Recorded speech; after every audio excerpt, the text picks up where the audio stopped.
And from FEMA, I believe Michael Peacock is on to present on behalf. Hi, actually, this is Hiro Toy. I'm the Deputy Federal Coordinating Officer for FEMA. So I'm reporting you to from the Joint Field Office, where we're working closely together with the state of California daily. One of the questions that we got was regarding how FEMA inspects damages or verifies damages to homes after someone applies for assistance through us. And the question was related to how the state of California conducts damage assessments immediately after an incident takes place.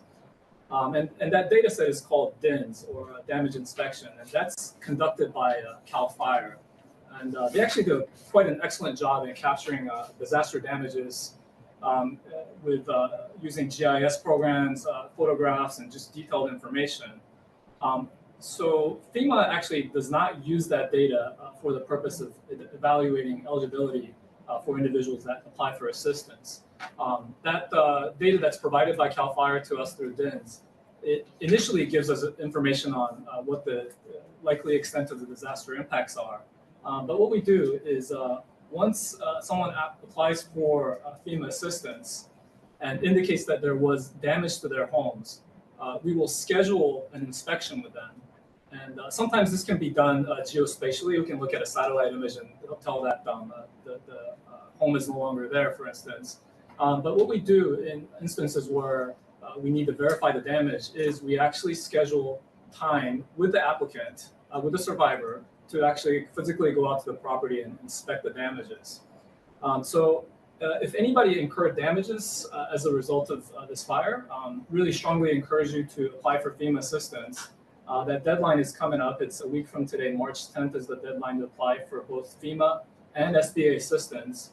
And if you indicate that there was damage to your home, we'll reach out to you and schedule a time to do an inspection. So, what would happen is you might get a phone call from a strange phone number. If you're suspicious of it, you can feel free to call back our 800 number to verify that this is indeed a legitimate inspection. To apply for FEMA assistance, you can go to disasterassistance.gov, download the FEMA app, call 1-800-621-3362. That's 1-800-621-3362, or visit us at the one of the disaster recovery centers. We have one in Altadena and we have one at the UCLA West, and we can assist you that way. But again, the way we do verify the damages to homes, it is not using the data that's provided by CAL FIRE, but rather FEMA does our own damage inspections. And that'll be the end of my report. Thank you. Our next presenter is Sid Tesoro with the Department of Public Works. Sid, the floor is yours. Thank you. So there's been a couple questions about the right of entries, or ROEs. And first off, I want to say thank you for everyone who submitted their ROEs. As of today, we've received over 9,900 ROEs, and our goal is to get over to 13,000 parcels that that have been affected by the fire. So, and of those 9,900, we transmitted over 2,000 ROEs to Army Corps today. So a question has come up about how the process goes. And just quickly, I just want to say that once you've filled out the ROE, be it paper or electronically, that ROE then is initially screened. Those that are complete and are straightforward are reviewed, approved, and submitted to Army Corps as quickly as possible so that they can get into the system for debris removal. Now, those that are incomplete, and it's a pretty straightforward ROE, those then are looked at as a standard or specialized. And what I mean is that standard ones are, you pretty much have all your documents. It's the home ownership is pretty straightforward, and we're just missing a few things. And so we're going to call you or contact you, I should say, email or call you about the ROEs to get your information, and then process that accordingly and get that sent over to Army Corps as well. There are specialized cases. You know, some folks, you may have forgot to choose if you want to keep your foundation or not. The property might be under a trust, an LLC. So for those situations, you're gonna get a call or an email from a case manager, and we'll work through you in that process to get your ROE submitted and to U.S. Army Corps of Engineers. Now, when I say contact you, it's either going to be in the form of an email or a phone call. So if you get an email that is something like ROE from an ROE at dpw.lacounty.gov, it might appear as LA County Public Works. That's a legit email if it has right of entry request in the subject line. So sometimes you might get a name in front of that and say at dpw.lacounty.gov. That too is a legit email. If you're unsure at any time about it and concerned, you can always call the debris hotline at 844-347-3332, and they can assure you whether it's a legit messaging. We might also call you. We're trying to work with putting caller ID on the calls, but our rhythm is if we can't get a hold of you, we're going to try within the next 48 to 72 hours to see if we can get a hold of you. If not, we'll try to call again and find other means of communicating with you, because we truly want to work with you to get the ROE submitted. One of the other concerns is that, that we weren't going fast enough. I want to let you know that as of today, we added more folks to our ROE team to be case managers to work on those ROE process that are missing some documents. So we're at 2,000 a day. Our goal is to get to 3,000 by this weekend. So with more folks and more eyes working on this, definitely we'll get some more ROEs completed. There's also so you have two options, right? You can either do an ROE or you can choose to opt out of the program, where opt out means you're not going to go through the government run debris removal program. Just remember that if you're opting out, that you have first got to do fill out the opt-out form at recovery.lacounty.gov. You're going to fill out the debris removal of private property, opt out of debris removal of private property. Click on that, fill out the form. Once you've gone through that, then you want to apply for a fire debris removal permit through the county's EPIC LA system. And just want to note some couple things when you apply for the permit. You got to make sure, ideally you want to have Army Corps, US EPA remove the debris, or if not, it's been deferred, it'll be Army Corps. But if you want to get started, just want to make sure that you hire the certified folks, the licensed contractor, to remove that household hazardous materials. And then also a certified asbestos consultant report is needed before you can start removing the fire and ash debris. We are working to get that listing of the class 3 landfills to where the materials can be taken. We should have that finalized shortly. So I'll just stop there for now. This is Helen on behalf of the supervisor. Just a quick question. I heard you say 2,000 a day. Was that, did you mean to say 2,000 or was that 200 a day? Oh, so we transmitted over 2,000 to Army Corps as of today. Our goal is to do 200 transmittal per day to U.S. Army Corps. So. Perfect. Thank you for that clarification. Back to you, Natalie. Thank you, Helen. Our next presenter is Colonel Avichal with the U.S. Army Corps of Engineers for some updates on Phase 2. Colonel. Okay, good afternoon, everyone. Colonel Sonny Avichal here, Emergency Field Office Commander for the Eaton Fire. As trying to tail off of what Sid said from Public Works, as of today, and this is just for the Eaton fire area, not including Palisades, but we've received 1,294. That was as of 6 a.m. this morning. Rights of entry, and then of those, 1,137 are with our contractor. We currently have 34 debris crews working in Altadena and Pasadena. and then 35 asbestos abatement crews as well. So we are definitely ramping up operations throughout the area. I wanted to just briefly touch on a topic that has gotten some consideration lately, which has been trees and hazardous tree removal program. So first, I'll talk about the eligibility, or what we've been the criteria. And again, this is 3 criteria and for removal, and they must meet all 3 criteria in order for them to be eligible for hazardous tree removal. So first criteria is the tree has a diameter of at least 6 inches or greater, measured 4.5 feet per ground. So ones that are 4.5 feet above the ground. The second criteria is the tree is a distance less than 1.5 times the tree height from a structure or presents a hazard to work crews. So again, if a crew is going to come in and conduct hazardous debris removal, if that tree is within the fire ash footprint, that is, that would be considered hazardous for that crew.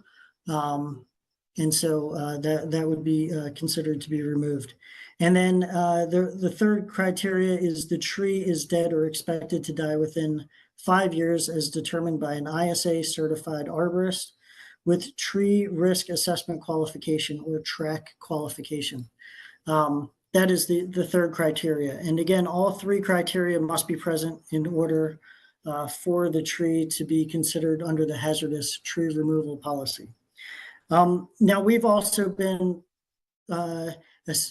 updating our policy to make sure, and our teams to make sure that we are better serving the community. So we have hired more local arborists.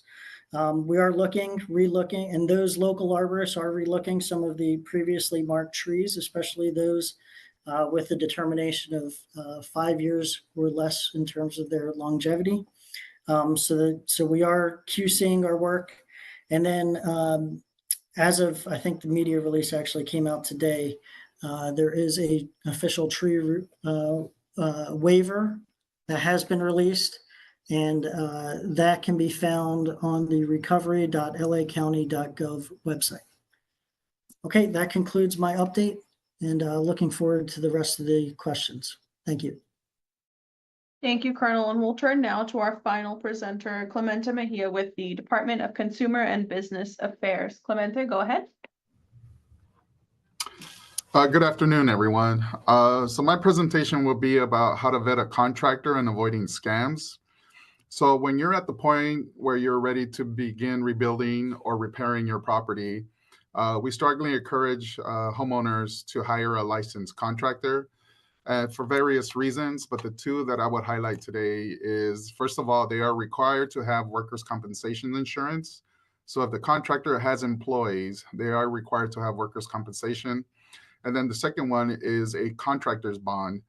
And it's a $15,000 bond that they must have, and it's designed to protect you against substandard work, or if the work does not meet local building codes. So in addition to that, when hiring a licensed contractor, there's certain protections in place for property owners. And also there's also restrictions. So for example, when it's time to hire a contractor cannot charge you more than $1,000 to begin the work, or 10%, whichever is less. But before you get to that part, there's certain things that also need to be in place. And the first one is making sure that they're properly licensed. So anytime they contact you or have any kind of marketing material, whether it be a business card or a flyer, or even if they have an ad on the yellow pages, they must display their license and number. So that gives you the ability to go to the CSLB website and look up their license information. And in there, you're able to see whether or not they have a current bond, if they have workers' compensation insurance, or if they're currently licensed. Sometimes if they don't have one of their 2 active, then their license may be suspended. And also you can see information about whether or not there are complaints or investigations on a licensed contractor. So regardless of how big or small the project is, we still encourage you to hire a contractor. Sometimes people feel that hiring a handyman or an unlicensed person may save them money, but it could cost you more at the end, or in the long run. So how to choose the right contractor. So we encourage people to get at least 3 bids for the work. And obviously the bids are going to be based on the same plans or scope of work. Do not rush to make a decision. Again, this is going to be a process where you're rebuilding your home. And it's just best to take your time and consider the bids that you're receiving. Also, it's not always best to choose the cheapest option. Sometimes that could be a red flag when it comes to someone who's trying to take advantage of the situation or trying to pull some scam. Again, their license information must be on business cards or any other marketing material, so you can take that information and check their license on the CSLB website. You could also use sources to check reviews. So Yelp is a good source. There's Angie.com or things like Nextdoor. So you could use those to see if there's any kind of reviews for contractors. And also you want to ask or consider someone that has experience dealing with fire damage. Anytime you do negotiate or contract with someone, you want to make sure you get everything in writing. California law does require a written contract for jobs over $500.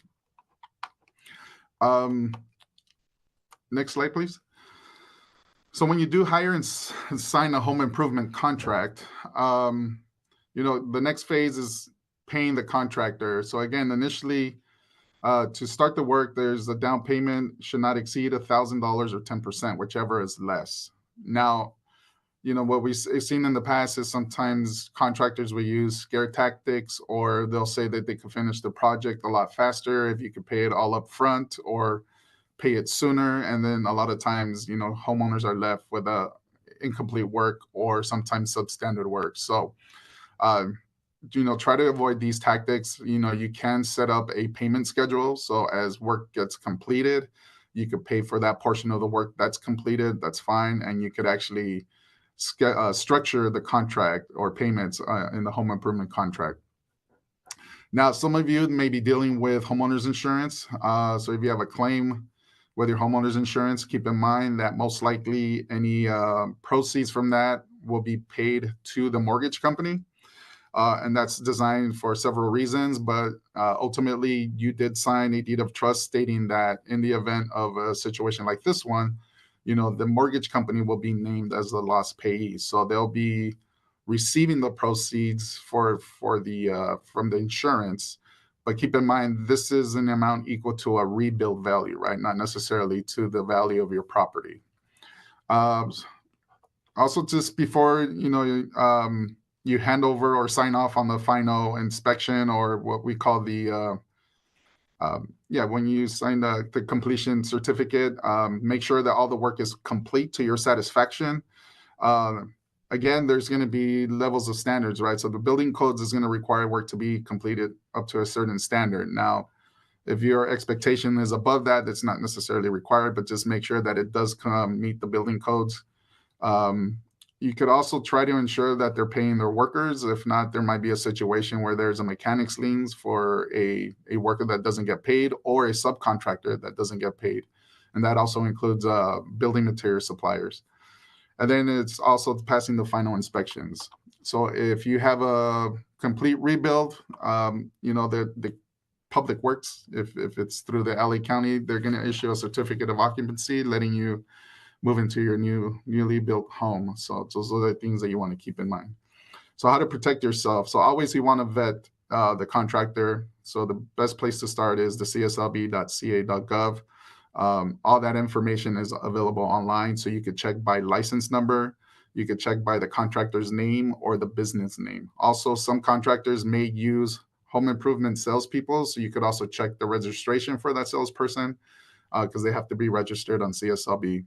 And also you can reach out to our department. We have counselors here that could do that or help you vet that information as well. And you could do that through our 800 number, or you could go to our website and submit a request or an inquiry through our Ask a Question feature. Thank you.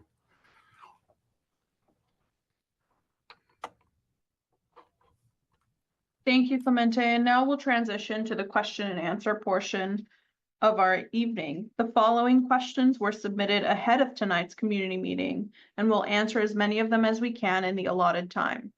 You can also submit questions in real time using the chat or comment functions on your screen. As a reminder, you can find answers to frequently asked questions on recovery.lacounty.gov/Altadena. And our first question is for Captain Williams. Captain Williams, can you tell us what the current status of residents that are still listed as missing is? Yes, hi, Captain Williams here. So before I give an update, I just want to give a brief background on the missing persons and how it's conducted. For this incident, just like with all missing persons, the initial report is taken at what we call the station level, where a deputy or detective will take the initial missing persons report. And then that report is then transferred to our homicide bureau, who completes the investigation. That's how it was for Altadena and for Palisades area, and that's how all the missing persons normally are conducted. For this, for Altadena, there were 43 missing persons reported. And of those 43 missing persons, they still remain 10 active missing persons reports. So a majority of those were either located or identified. And of the 10 that are still active, there still are some remains that have not been confirmed by the medical examiner. So that active number is expected to go down, but we do remain at 10 active missing persons. However, we are still finding missing persons that are on the list in different areas. The latest was February 19th, about 2 weeks ago. Someone was found alive in a different area. And we are still taking missing persons reports. If the public deems someone or is worried about someone and thinks that they're missing, they can just come up to the station or call us, and we'll definitely take that missing persons report. And that's the latest update I have. Thank you for that update, Captain Williams. My next question is for Colonel Avichal. My lot was cleared, but there are large trenches where support walls were. Are the lots going to be left smooth and build ready? Can I ask for someone to come back and fill in the trenches? Yes, so that's a really good question. And so generally, in terms of coming back in and filling in the trenches with external material, that does not qualify for what we're authorized to do under our FEMA mission assignment. Now, what we do is we do generally try and smooth it out, just using the backhoe that's on site. And if there is a hole greater than 5 feet or deeper, which would pose a safety risk, we try and smooth that out as well. And if we still can't, if there is still a large hole, then we may even fence that off, again, for safety reasons. But we are not allowed to bring in external fill and backfill sites. Thank you. Thank you. And another question for you. How can I formally request that my garage be included in the debris removal process, even if it appears as undamaged from the outside?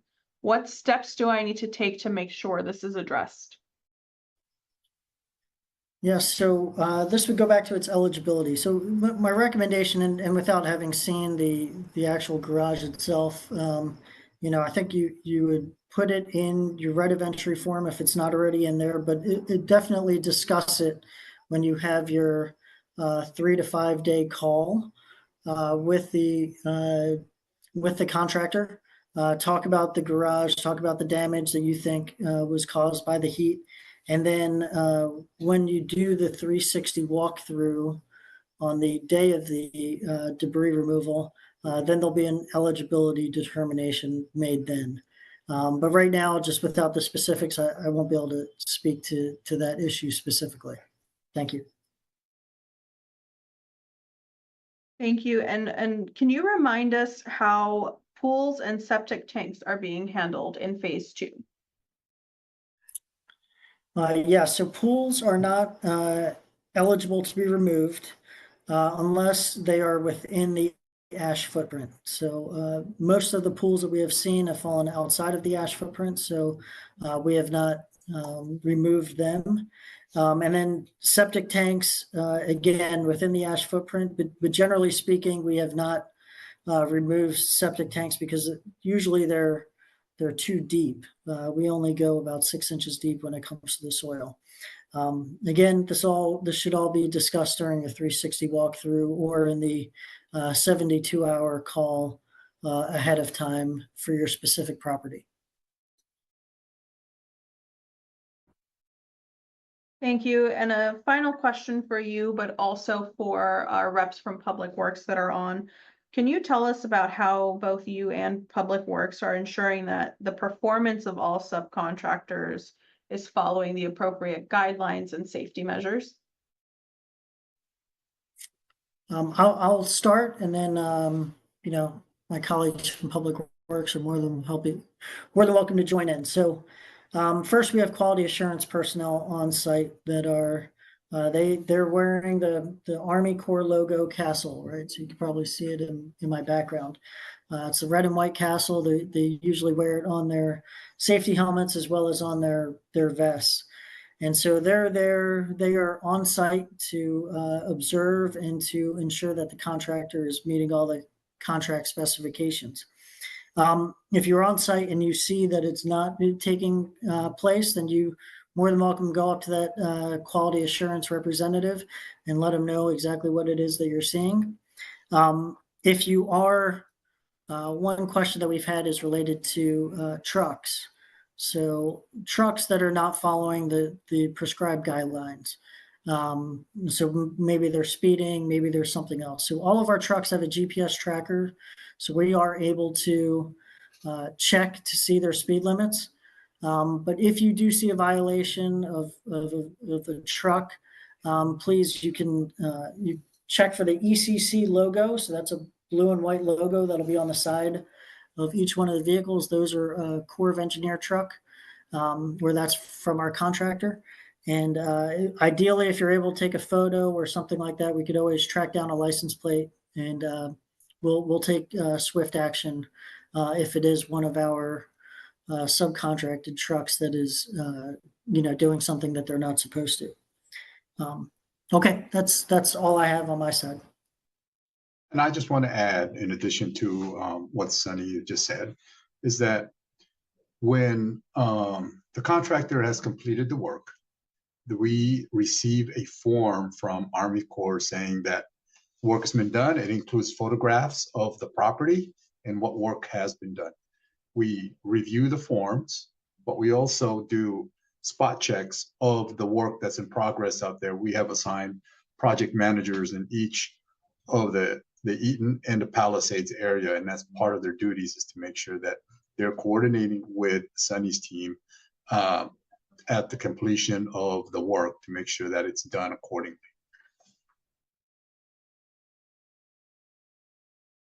Thank you, Colonel Avichal and Sid. The next series of questions I have are for Public Works and our reps that are on. What is the next step for those who opted out of the government debris removal program, but were deferred to phase 2 for the EPA portion?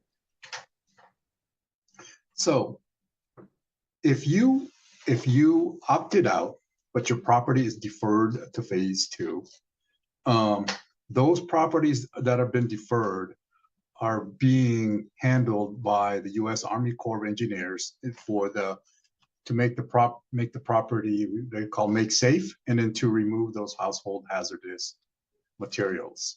So once that happens, then you can apply for the permit through FFLA.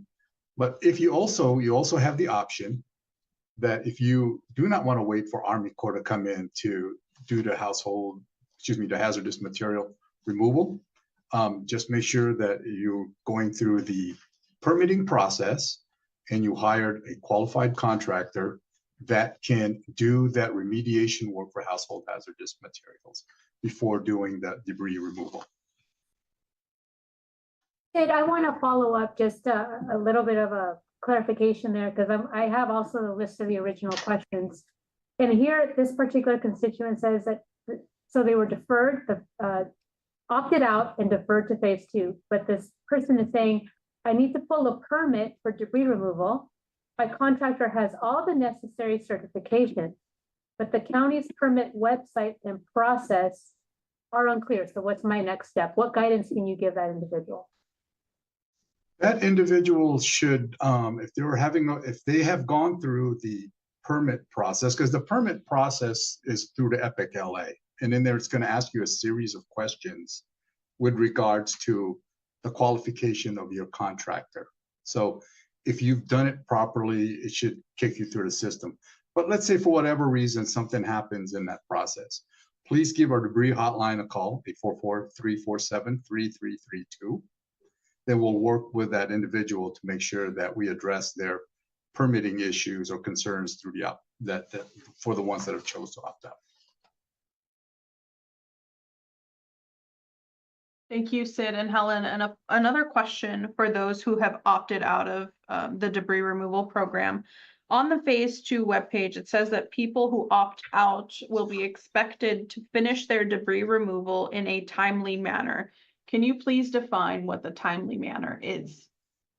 Sure. So for those that are opted out and are doing the debris removal, we would like for them to complete the work by the end of June of 2025, this June.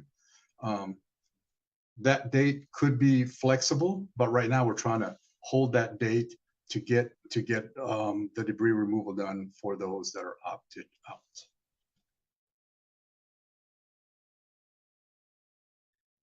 Thank you. And where can people get assistance with rejected ROEs?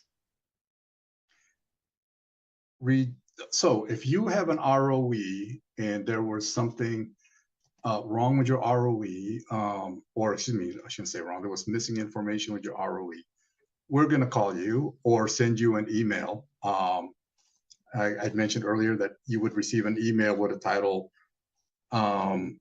right of entry, request for information, and it's going to be someone with a end of at dpw.lacounty.gov on their email. And we're going to work with you, or you're going to get a call from us if you gave us your number. And we're going to work with you to get that information you need so that we can get your right of entry processed and moved over to the U.S. Army Corps of Engineers. Thank you. And my next question is both for you and for a representative from the California Department of Insurance who is on. And the question is, can I reserve my insurance coverage for debris removal if I want to remove anything that was left on the property after Army Corps completes phase 2, such as damaged driveways or soil that may be contaminated, but is outside of the ash footprint? Yeah, so I'll start off with that, then I'll turn it over to the insurance folks. The work that we're doing with regards to your insurance is, what I tell people is, Army Corps is going to come in, they're going to do the work they need to do. We don't get involved with the insurance until everything is done with your project with regards to your insurance. We only come in at the very end, and if there's any portion that is left that you haven't used, if you have debris removal in it to do other debris removal needs, that's, that portion is the one, if it's within the guidelines, we'll work with your insurance company to obtain, but only at the very end. So if you've got other debris removal that you need to get done through your insurance, do that first. We'll come in at the very end. Yeah. So Sid put it perfectly. So if you have debris removal that is not covered by the or is that eligible to be removed by the Army Corps of Engineers, and you've got other things that you want to use your debris removal portion for, you can go ahead and do that. And then, as Sid said, whatever is remaining left, if anything, of your debris removal coverage, then that payment would go to the county debris removal program. And like you said as well, all that is not done until the end of the rebuild typically. So you don't have to worry about, having that debris removal paid out and not having anything left over for debris removal that wasn't removed, and take care of all that. and all the billing and all the payments will be taken care of after the rebuild is done. Thank you both. This question is also for Public Works, but there may be a public health component to it. Debris removal companies are now required to have a hazardous waste certificate to access waste removal permits. Can we update these hazmat requirements to open up debris removal to more companies and thereby expedite the debris removal process for everyone? And if you need some additional context, I can provide additional context for that question. I'm gonna let our friends in public health start off with the need for the HAZ requirement. Yeah, thanks, Sid. I don't know the answer to the question. We may need to come back and respond later offline. I don't know if the hazmat requirements can be changed. It's not something I'm aware of.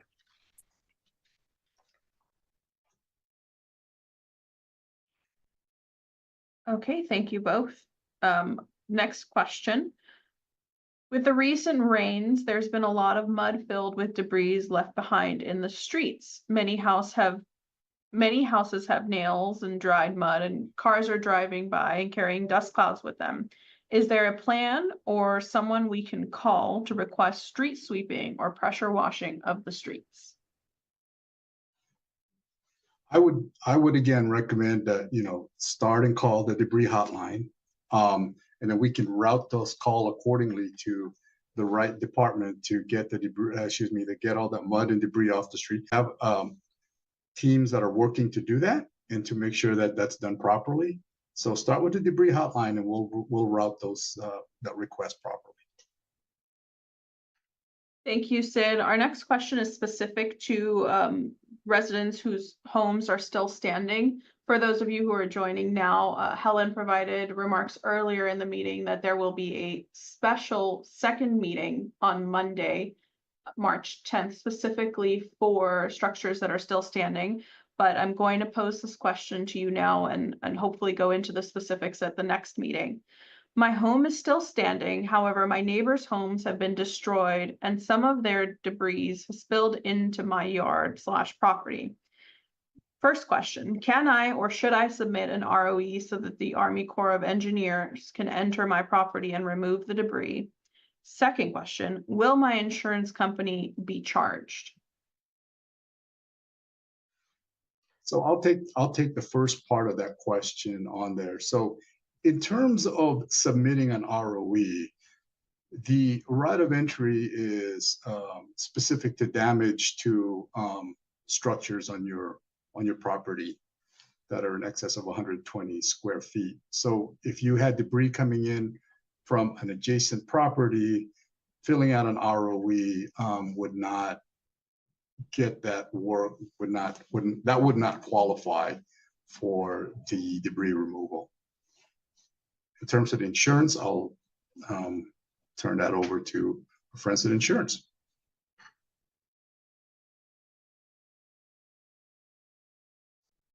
Say that one more time. Sorry about that. I was responding to a chat question there. Sure. So the question is for someone whose home is still standing, but their neighbor's home who were destroyed had debris overflow into their yards. And the question is if I submit an ROE, is my insurance company going to be charged? And that's for their home still standing? Yes. Well, I think so the debris removal is only for the homes that have been deemed a total loss, correct? So in that scenario, they would need to file a claim with their exactly right, with their insurance company for the debris removal if their home was still standing. So they would have to go through their insurance company.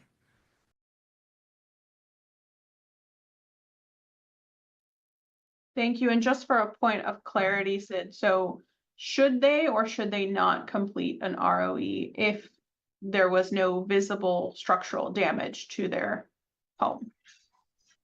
Yeah, they should not complete an ROE. Great, thank you. To follow up on that, I'm sorry. So what are the options? So what would this individual do then?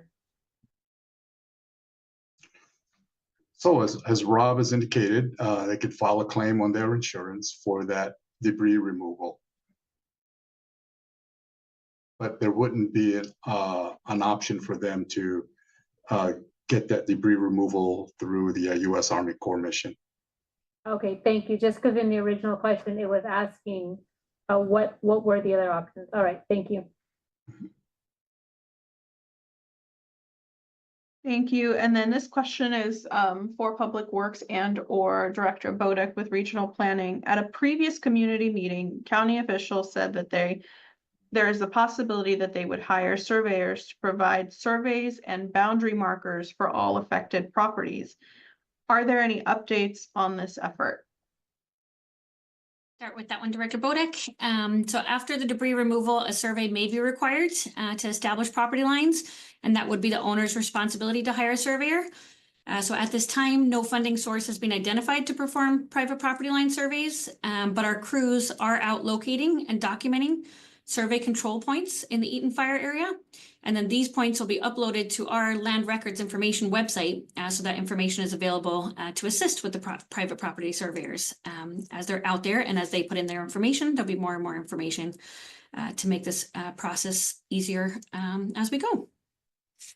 And I will add to that, because this afternoon I was actually in a meeting with representatives from FEMA and OES, specifically talking about eligible funding that the county can access to assist with rebuilding, and the ability to conduct surveys on behalf of the community is a potentially reimbursable opportunity for the county.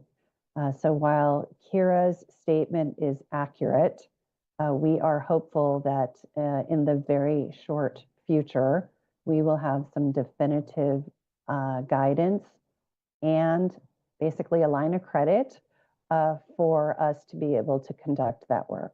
So it is still an open question, but I absolutely agree with Kira's statement that if you need to do it now, then it is going to be at your cost.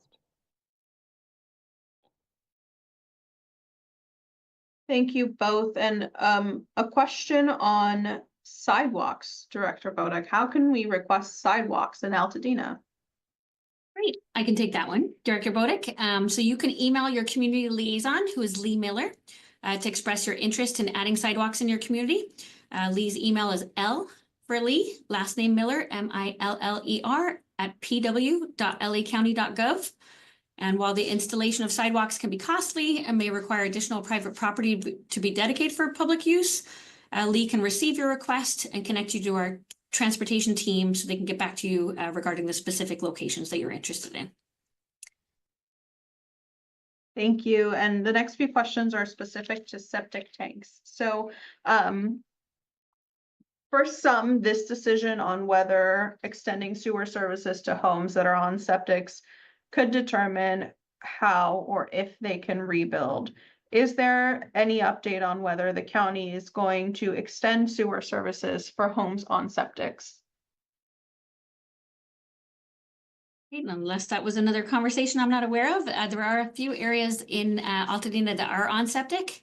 And while we receive inquiries from pockets of Altadena into looking at the feasibility of converting their private septic systems to sewer, we can arrange meetings, especially when we can get some neighbors together to share information on what options are available, and so that everybody has the opportunity to ask questions. So I will read out my email if you have any questions about septic, and I'll get you in touch with the right folks. But it's C as in cat, my last name Barnett, BARNETT @pw.lacounty.gov. And again, we can get together and further discuss options in pockets where there's septic. Thank you. And this question is for Director Bodek, again, on the topic of septics. Are there going to be any directives to allow non-conforming sewage treatment systems to remain in a like-for-like rebuild? If the question related to non-conforming septic is related to what used to be called cesspools, those cesspools would need to be redeveloped and converted to a more traditional on-site treatments facility like septic. The goal is to try to expand all sewer services to as many people as possible. That may not reach everyone because we do have some unusual properties that are a little bit more remote and may not benefit from the ability to get a sewer system there. So repeat the question again related to the like for like rebuild. Are there going to be any directives to allow those non-conforming sewage treatment systems to remain in a like for like rebuild?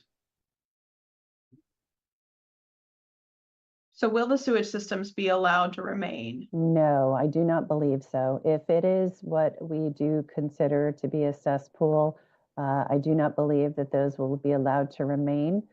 Those are currently under the authority of the Regional Water Quality Control Board. And there is an expectation that those would have to be upgraded if the property was damaged, even if you're building a like for like situation. Thank you. And this question is for both regional planning and public works. Are there going to be any additional funds or grants made available specifically for those in need of doing costly upgrades to their septic tanks that are not covered with insurance? I'm going to answer first. I'm not aware of any grants specifically for that, but I am certainly happy to take that to our partners at the state and federal level to see if they have grants available that we can then turn around and work with the individuals on. But also I would point to the fact that Public Works is looking at connecting as many folks as possible to a new sewer system that they would expand as part of the rebuilding within the community. And if that were to occur, it is likely that a lot of the folks who are on septic would no longer be required to be on septic. And I just want to chime in on behalf of the supervisor. So, she is working really hard to try to, draw down as much support as available. Any type of additional funding or help, please continue checking that recovery.lacounty.gov website, a critical resource for you to find out what's available. Things are pretty dynamic, so please continue checking that website. Thank you. Thank you. And Director Bodick, is there an update on whether fees are going to be waived for permitting fees, and when and how would that go into effect? That's an excellent question, and that is something that we are addressing currently. All of the 4 major permitting departments, which includes regional planning, public works, fire, and public health, are writing a report that is due to be submitted tomorrow, which identifies the dollar amount of the fees that we expect would need to be waived. No department has the ability to waive those fees themselves. It is only at the direction of the Board of Supervisors that those fees can be waived. Having said that, there are also certain fees that cannot be waived, particularly within the fire department, because they are considered a special district, and there may be some legal issues with them not being able to waive those fees.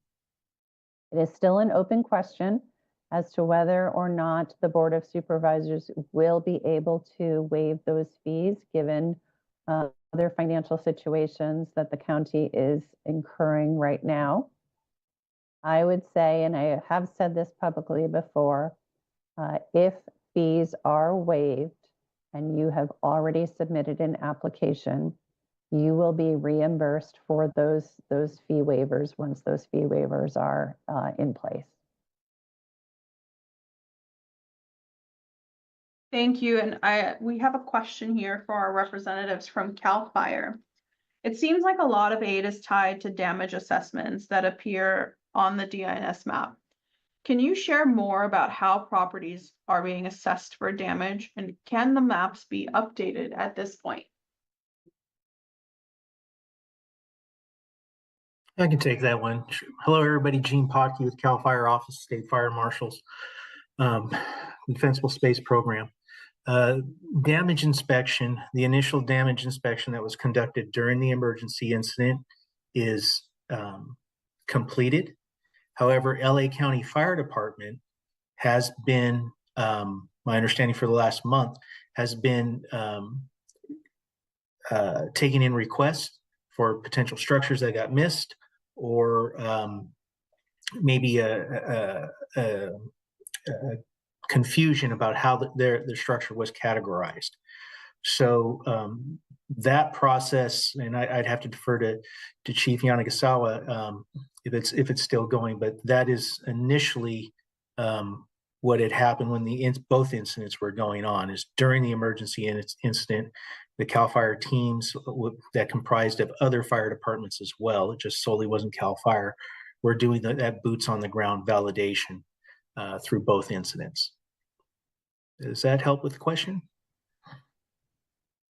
Can we also just give a little bit of time to Chief Al Yanagisawa in case he wants to add anything from LA County Fire? Sure. So we stopped accepting edits to the DINS database on February 27th, and the DINS report was finalized and locked on the 28th.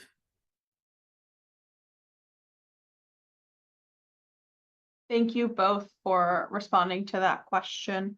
Moving on to our next question for SoCal Edison. Many have shared that their power bills are much higher than usual for January, despite being displaced and having outages during the past billing cycle. What can you do, or what is being done to address the high power bills when we have barely resided in our homes?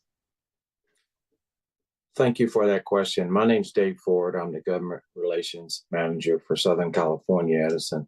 And I just want to first start off by saying our hearts and prayers go out to families and those that have been impacted by this fire. And, you know, as we've been engaged in these discussions, it's good to see other agencies and colleagues, along with Supervisor Barger's office and herself, being vested into rebuild and restoration of Altadena. So at the beginning of this incident, this disaster, we put customer bills on hold starting January 8th. What may have happened and is happening is that some customers are getting bills prior to the fire, the disaster. And what we're seeing is those customers that are receiving those bills are prior to the disaster. We are doing bill forgiveness for customers that have been impacted by the fires, as well as waiving deposit requirements for any restoration for small businesses, expediting move-ins and move-out services requests for customers who seek to reestablish service, and we're suspending any type of disconnection services associated for non-payment. Customers impacted by the wildfire and windstorm conditions will not be billed for their time that their power has been de-energized. We've set up a disaster hotline, which is 1-800-250-7339. I'll say that again and also put that in the chat. The disaster hotline is 1-800-250-7339.